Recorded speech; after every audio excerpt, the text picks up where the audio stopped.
Half-Life 2 is often considered the best game of all time, which, honestly, I'd have to disagree with.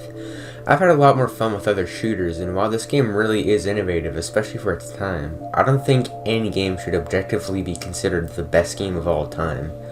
But I will say it's one of the most revolutionary games of all time, because by revolutionary, it kind of falls into the categories of games like Halo, Doom, Mario 64, Ocarina of Time. A lot of things in the game may not hold up perfectly, but the range of gameplay and ideas brought to the table was pretty impressive.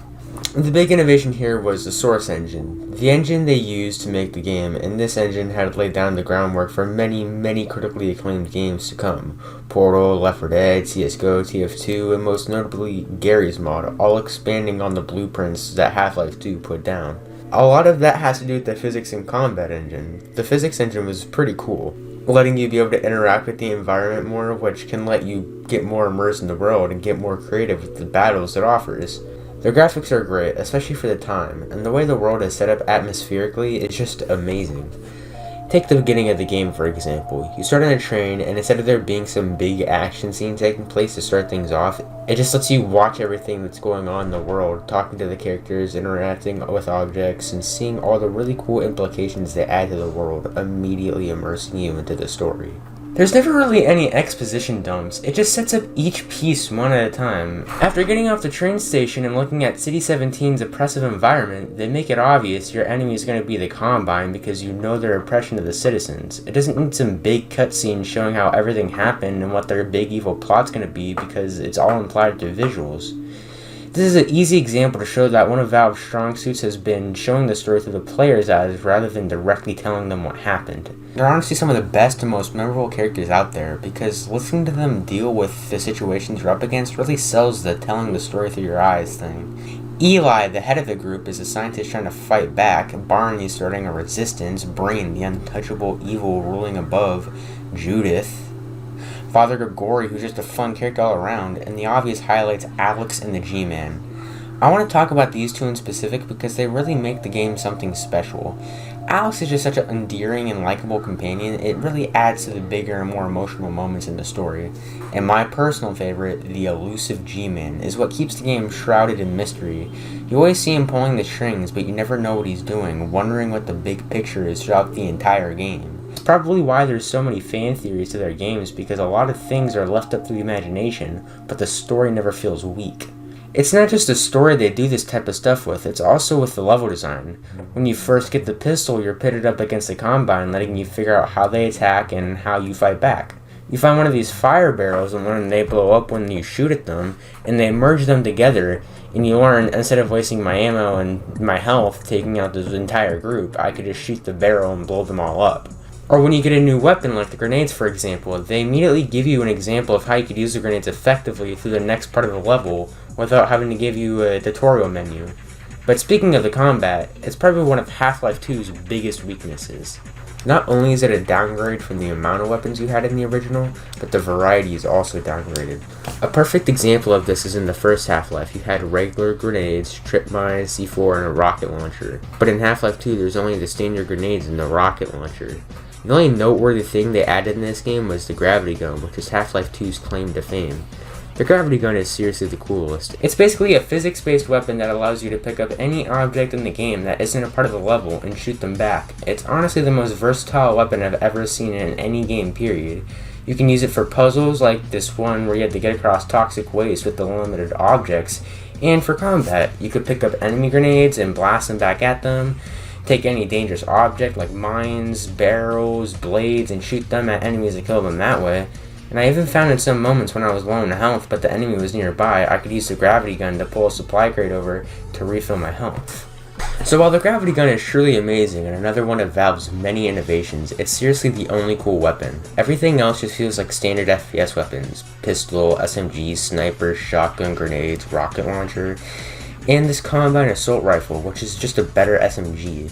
So if it weren't for the gravity gun, this would be an incredibly barren lineup, especially compared to the first one. Not to mention that combat is more boring. It's a lot slower than the first Half-Life. You have stamina now for some reason, and the enemies use hit scan, meaning they miss their shots sometimes. So a slower movement and enemies being able to miss shots and don't go past their cover spots This ends up encouraging you to hide behind a corner like a little bitch and slowly pick off enemies one by one until it's over. And it's just not as exciting as going around super fast taking out enemies in the first Half-Life. I know it's a subjective opinion to say the combat is worse, but to me it's just far slower and emphasizes hiding behind a wall rather than fast-paced, more creative gameplay. And that leads into the next point, the dumbass AI.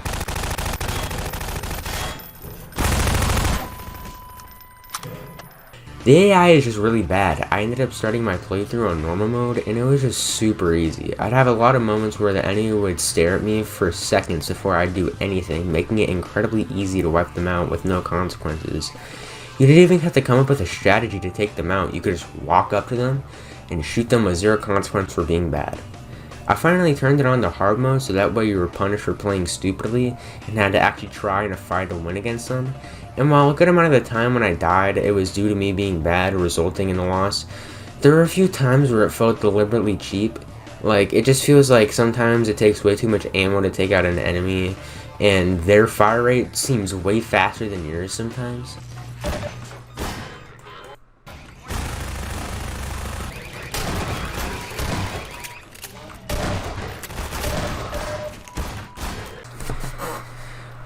In case you guys just didn't catch that last clip, that was like 3 shotgun shots in like 2 seconds. I actually counted, there was 2 shotgun shots fired in like half a second. But besides it feeling like they have a clear advantage over you, which isn't very often as long as you plan out your battles, you should get through them no problem. And to add on to the AI being stupid, you have groups who run with you during certain sections of the game, and they follow you and help you take out enemies, and while they're legitimately useful in fights, I often find I take more damage because they end up being in my way. Even when you use the command to make them move away, it just still feels like they're up in your space, and if you do move them far enough away, it's too far away and they're not helping you anymore, so you kind of have to pick your battles in that regard.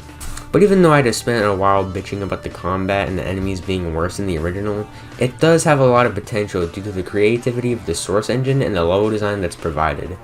An example is the highlight level of the game for me and countless others, which is Ravenholm. This level really just captures all of Half-Life 2's strengths and covers up all their weaknesses. The first strength is the atmosphere. It feels so unique from the rest of the game because instead of being sci-fi, it goes for more horror, and you think that wouldn't fit Half-Life, but there are headcrab zombies, which are pretty much just zombies, and it really adds to the fear of the world of how terrifying it must be to live in this post-alien invasion. But not only is the atmosphere and storytelling good here, the combat and level design is at its peak. At this point, you've just been introduced to the gravity gun, so in this area there's limited ammo, kind of forcing you to end up using the gravity gun as a weapon. The level even sets it up perfectly where you find a house with a dude cut in half from a buzzsaw, and you could pick it up with the gravity gun and immediately one of the zombies comes out and you learn you could shoot back at it. So this whole level ends up being creative because it's showing off about how if you bend the game's mechanics to your will, it'll pull off some really cool things.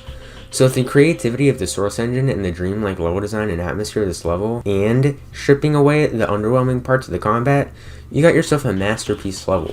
This is Half-Life 2 at its best, when the gameplay isn't just sitting in a corner picking off enemies, and thankfully there are a lot of things to make sure it's more than that. You got vehicle sections, gravity gun heavy sections like I just mentioned, traveling around and enjoying the incredibly realized world, very good level design, and so many small things that really add up. So while the average cover-based combat isn't the greatest, the game as a whole has so much variety, ambition, and innovation, and is able to execute so many things perfectly.